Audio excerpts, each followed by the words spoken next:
All right, good afternoon, everybody. My name is Kevin McMahill. I'm the sheriff of the Las Vegas Metropolitan Police Department, and we are collectively here this morning to give you an update on the Cybertruck explosion at the Trump Hotel on Las Vegas Boulevard yesterday. Our work never stopped, as many of you went to sleep last night, and I just want to give you an update on a lot of what it is that we found through the processing of the Cybertruck. This is a joint investigation involving the FBI, the ATF, the Las Vegas Metropolitan Police Department, and these folks worked through the night and found a lot of stuff that is very useful for this investigation. As you look at this Cybertruck here, we had to transport this down to our fleet services so that we could really get through this thing. And I remind you that the subject inside wasn't able to be removed for a very long period of time because he was burnt beyond recognition. And so as we continue to move through this, I'm going to talk a little bit about his identity and what we believe, but I would like to highlight a couple of things that the teams found inside of the Cybertruck that are useful to the investigation. And that, first and foremost, is a military identification. We also found a passport. We found a Desert Eagle 50 caliber semi-automatic pistol. And if you'll notice on a lot of these guns that we're going to talk about here, they're almost just burnt beyond recognition as well. There's a SLR model B30 semi-automatic firearm, number of fireworks that were still in the vehicle that had to be removed. Notably, we found an iPhone and a smartwatch, and then several credit cards were also in the name of our subject. Our subject is 37-year-old Matthew Livelsberger. He's of Colorado Springs, Colorado, born July 22nd of 1987. Now, as you'll see here on a picture of his driver's license, let's see, the question really still remains for me, and I know that there's a lot of you folks in the media that are identifying this person as the person in our vehicle. As I mentioned to you already, his body is burnt beyond recognition. And I do still not have confirmation 100% that that is the individual that was inside of our vehicle. And so as I'm calling it now, the subject or person of interest, I will not come back until I have the confirmation through DNA or medical records that this is indeed, in fact, the subject inside of the vehicle. Now, further complicating this identification of this individual, we also discovered through the coroner's office that the individual had sustained a gunshot wound to the head prior to the detonation of the vehicle. One of the handguns was found at his feet inside of the vehicle. Obviously, in how we're trying to identify him, and I'm feeling comfortable to give you this information, is a tremendous amount of substantial evidence to include he rented the Turo vehicle. There are two tattoos, one of which was on the stomach and one of which is on the arm, that we can see bits and pieces of it as in comparison to what it is that we now know he had on his body. That has given us a lot of confidence that this is, in fact, the same person. As well as the clearly obvious, which is the credit cards, the military identification, the passport. And then furthermore, as you'll see here in just a very short period of time, we tracked his movements from Colorado to Las Vegas, and in a number of the photographs that we were able to determine, he was the individual that was driving the vehicle. And also, I'd like to iterate this point to you. We still have only ever seen him in this vehicle, and we're not aware of any other subjects involved in this particular case. Now, I would like to acknowledge a couple of things because I know what's going on in the social media world, and there are a number of things in this case that are similar to the attack in New Orleans. We do know that our subject here served in the military. In fact, he's a current member of the military. Both of the subjects served at Fort Bragg, North Carolina. What we do know about that is it's a very large military base, and we have no record that they served in the same unit or even at the same years at Fort Bragg, something that continues to remain under investigation. I also know that they both served in Afghanistan in 2009.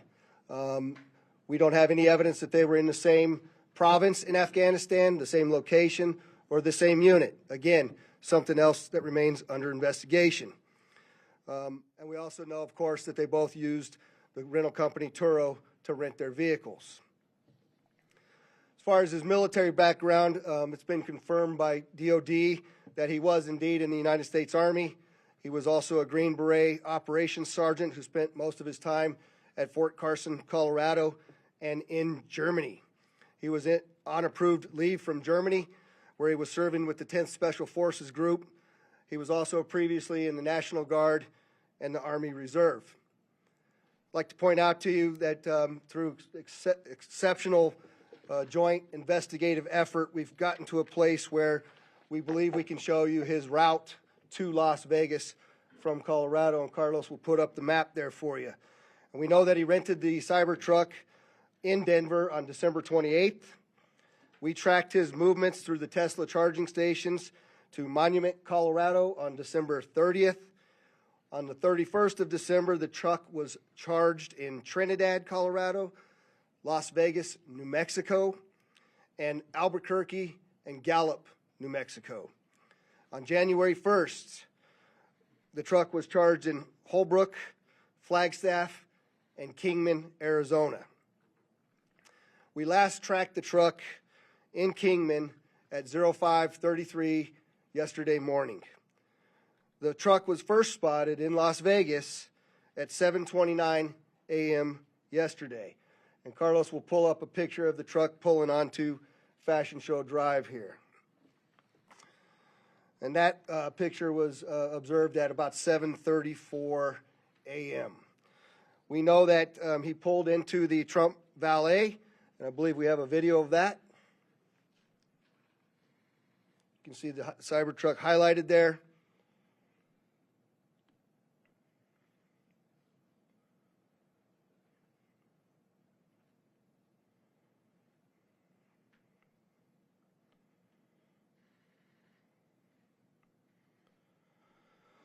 So through extensive surveillance video, we were able to track him leaving there, and we know that he went to several different places along Las Vegas Boulevard, and he spent some time in a parking lot of a business near Flamingo and Las Vegas Boulevard. We then have a video of the truck pulling back onto Las Vegas Boulevard from the Sands.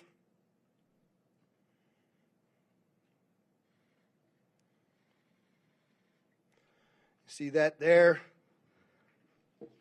That's north on the boulevard from Sands at 8:39, where he then immediately heads to the Trump Hotel, pulls into the valet area, and as of course you all know, the explosion occurs within 17 seconds of his arrival at the valet. There's some additional investigative updates that are going to be provided to you by a couple of the other speakers here, the first of which will be our special agent in charge of the FBI local office, Spencer Evans. Spencer? Good morning. My name is Spencer Evans. I'm the special agent in charge of the FBI's Las Vegas division. As the sheriff mentioned, we've been working through the night with our partners, the Las Vegas Metropolitan Police Department and other agencies, to gather all the facts and determine a motive to what was initially reported to the FBI as a bombing incident, to which our special agent bomb techs and others responded. Obviously, we're always concerned in these sorts of events to ascertain what the motive is. We understand that's everybody's at the forefront of everyone's thoughts. And so looking into exactly what the motivation is remains our number one priority. This is why the FBI's Joint Terrorism Task Force has been brought into play. The Joint Terrorism Task Force, most important part of that acronym is joint. It is done in concert with our partners, which are comprised of more than a dozen investigative agencies here throughout the state of Nevada.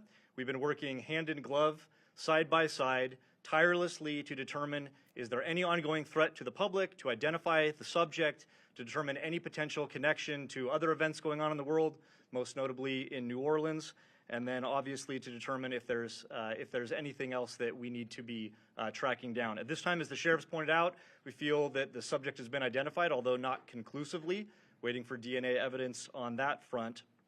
However, we do feel like we have the subject identified, and at this time there is no information about additional subjects that the FBI is tracking on. Our resources, as I mentioned, that have been deployed in support of this event include Special Agent bomb techs, our evidence response team, which is processing crime scenes, side by side with the forensics folks from Las Vegas Metropolitan Police Department, our investigators, our intelligence analysts, and then outside of the FBI Las Vegas field office, we have investigative leads that are being conducted by FBI field offices both internationally and domestically as well. As always, when the FBI is involved with any sort of case like this, we ask for help for the public. Anyone with information related to this incident, we encourage you to please call 1-800-CALL-FBI, or you can submit a tip online at tips.fbi.gov. We've already received thousands of tips related to this incident. The challenge that we face moving forward is to separate those that are pertinent and relevant and those that can be verified from those that have not. For example, one of the tips that we received just today relates to information alluding to this subject's personal experiences related to his time and activity in the military. Again, that's unverified and uncorroborated, but one of many tips and leads that we will be following up in the days that come. If you have any additional information, again, encourage everyone, 1-800-CALL-FBI or submit it online, tips.fbi.gov. We will tirelessly work to exhaust all investigative leads and conclusively determine what the nature of this particular incident was, what the motivation was, and to the extent possible, share all that information as we obtain it. I'll now turn some time over to the Assistant Special Agent in charge from the ATF, Kenny Cooper.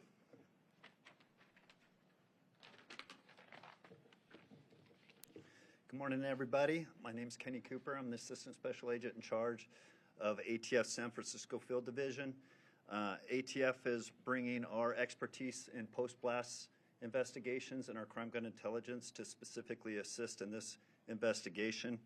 I will tell you that our Special Agent bomb techs are working with FBI and with Las Vegas Metro and sifting through that post-blast debris to find components and investigative leads that will derive from that evidence process. We're too early into that investigation process to give any determination as far as how this device was initiated. I will say that we do know that the components primarily consist of fireworks, mortars, aerial shells, and are all consumer fireworks. Nothing commercial grade has been discovered at this point, and we've identified some fuel enhancers like the Coleman fuel and BP racing fuel and some explosive targets that can be purchased at any sporting goods store. We've also, as the sheriff mentioned, we've identified 2 semi-automatic handguns recovered from the Tesla. We have successfully traced those firearms, and I can tell you that Matthew Livesberg lawfully purchased both of these firearms on December 30th, 2024. We have agents following up those investigative leads. We know exactly where those firearms were purchased, and we will share any developments from those leads as they come in. Thank you.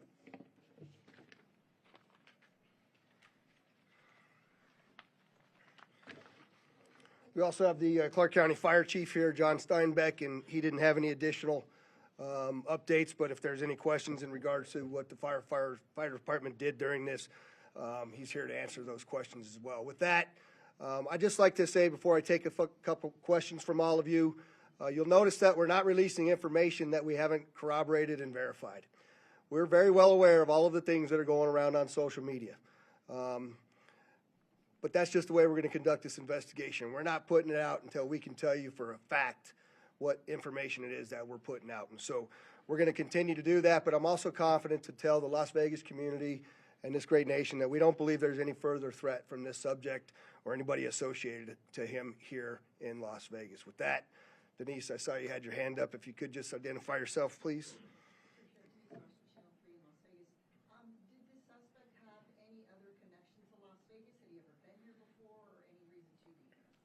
So the question was, did the subject have any ties to Las Vegas, or had he ever been here before? I do believe we had one instance a number of years ago where he stayed at a local hotel, but we're still trying to verify that information as well. Sir? David Charles, KLAS TV. There was, you have a gentleman in a Cybertruck, Trump Hotel. There's information that the FBI was in Colorado Springs last night, possibly at this gentleman's home. I think I'll let Spencer answer that question. Yeah, so as I mentioned, the motivation at this point is unknown.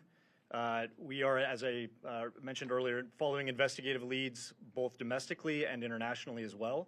And so that includes search warrants and witness interviews, collecting forensic information, and basically trying to compile the facts. And so there's investigative activity taking place literally around the globe, trying to determine what the potential nexus is. But at this time, at this particular moment in time, as the sheriff aptly said, we have to focus on what we know and what we don't know. We know we have a bombing, absolutely, and it's a bombing that certainly has factors that raise concern. It's not lost on us that it's in front of, of the Trump building, that it's a Tesla vehicle, but we don't have information at this point that definitively tells us or suggests it was because of this particular ideology or any of the reasoning behind it. That's the purpose of the investigation that we're conducting, is to get to the bottom of exactly what happened, why and how.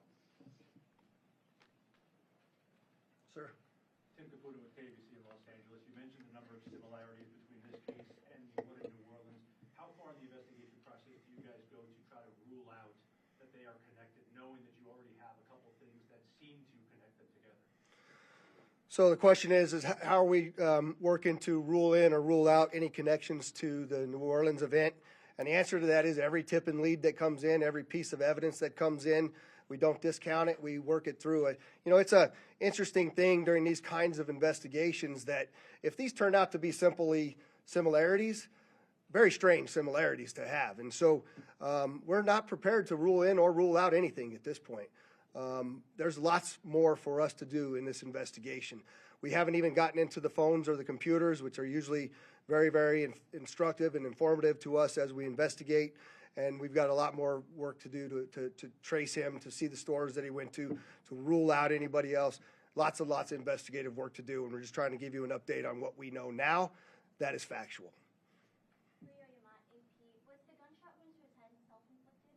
We believe the question is, was the gunshot self-inflicted? And we do believe it was, since he was the only person in the vehicle, and it occurred immediately prior to the vehicle blowing up. Back there, sir? Yes, sir. Morgan Chesky, ABC News. With the evidence you've seen so far, are you comfortable now calling this a suicide mission? The question is, am I comfortable calling it a suicide mission? I'm comfortable calling it a suicide with the bombing that occurred immediately thereafter. I'm not giving it any other labels. And with the friends and family you've spoken to so far, have they shared any prior red flags? The question is, did we have any of the family members share any particular red flags?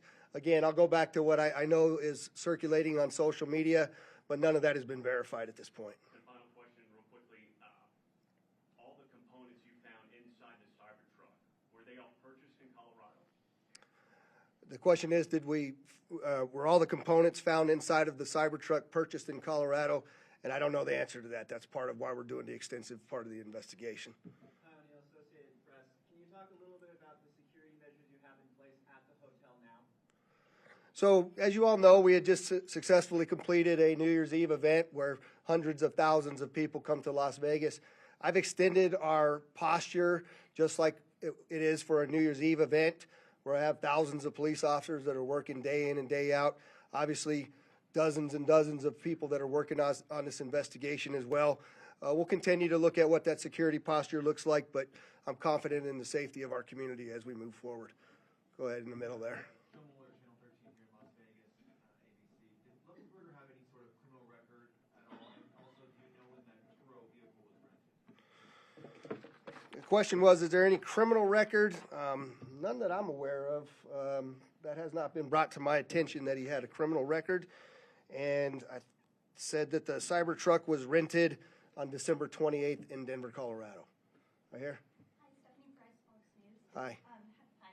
Have you guys been able to verify that he checked into the Resort World Hotel the day before this? The question is, do we know if he checked into the Resorts World the day before this? I'm not aware of that information. Sir? Mike Allen, Fox 5 Vegas.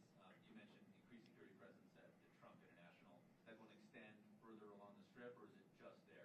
And how long do you anticipate that? The question is generally about the security posture, and that's entirely our entire community, not only Fremont Street and the Strip, but surrounding neighborhoods as well. just to make sure that we have the community feeling that level of safety that they need to feel after an event such as this. Right next to you there. Katie from the Las Vegas Review-Journal. How exactly were you guys able to use the charging stations to track the car's wheel?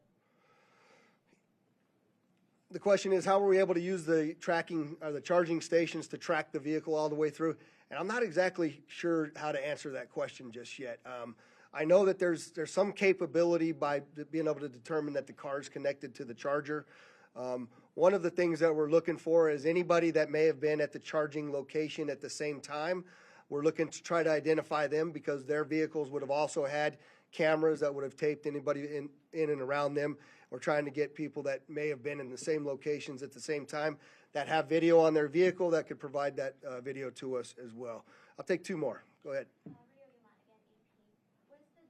Can you talk about the damage being contained by the Cybertruck itself, and do you think that plays into whether he was aiming to hurt others, or was it a public suicide? Yeah, the question is about the Cybertruck and the lack of damage to the Cybertruck and containing the explosion. Carlos, if you could put that truck back up there, it might be helpful. But, you know, you'll see if you look on the outside of that vehicle, it's hard to tell from that photograph. But other than the windows being gone, that's a bit more disassembled than it was at the scene, and the back area being blown off. There's no evidence of physical damage to the sides of that vehicle. And so the explosion that was in that vehicle sort of vented out and up, but it didn't even damage the glass doors at the trunk. So I'm not sure what that means. I also know that there's a number of unexploded pieces of the things that he had inside of that vehicle, and so I just don't think that it was done as well as he was expecting it to be done. But go ahead. Sophia Rodriguez with Univision Vegas. I was wondering, were you able to recover the video from the Cybertruck, or was that destructive? So the question is, are we able to recover the video from the Cybertruck? And many of you may know that those Cybertrucks contain a tremendous number of cameras. Again, Mr. Musk has sent out a number of his folks that will be arriving here this afternoon with the intent to try to capture the part of that captured all of the video from inside of the truck. Sir? Just quickly, you had mentioned a number of the components in the back of the truck that did not go off. Maybe this is a better suited question for ATF, but when it comes to the rudimentary nature of the bomb, I think we mostly think of a bomb that is connected. This seems like individual kind of incendiary and combustible components put together. Can you speak to how you think this is a bomb, or was it just several pieces of things that might blow up and might explode that were just lit and gone off at the same time? Yeah, I'll tell you, it does appear that it was, I just want to be careful with my language here, but the level of sophistication is not what we would expect from an individual with this type of military experience. That most of that, the materials inside that Tesla were fuel to help fuel a greater explosion. But it's too early to answer any question as if there was sophisticated connectivity to those components to make it ignite in the way that it did. All right, there was one last hand over here. I'll take your last question. Or maybe this is for Special Agent Evans, Mike Carter, Newsmax. Any idea if the suspect has been in touch with any outside terrorist groups? Has this investigation extended globally? The question is, do we know whether the subject's been in touch with any outside terrorist groups or if it's been investigated globally? And Spencer, you want me to? Okay. So the question about whether it's being investigated globally, absolutely. Like I said, we're running down investigative leads around the world. No information that we're aware of right now that connects this individual to any terrorist organization around the world. But that's obviously the thrust of the investigation, is ruling out that there's any sort of terrorism nexus, and then again, getting at what the ideology is.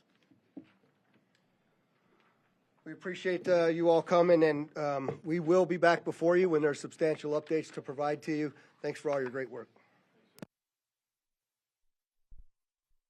Thanks for watching. Stick around by subscribing today and don't miss a single video.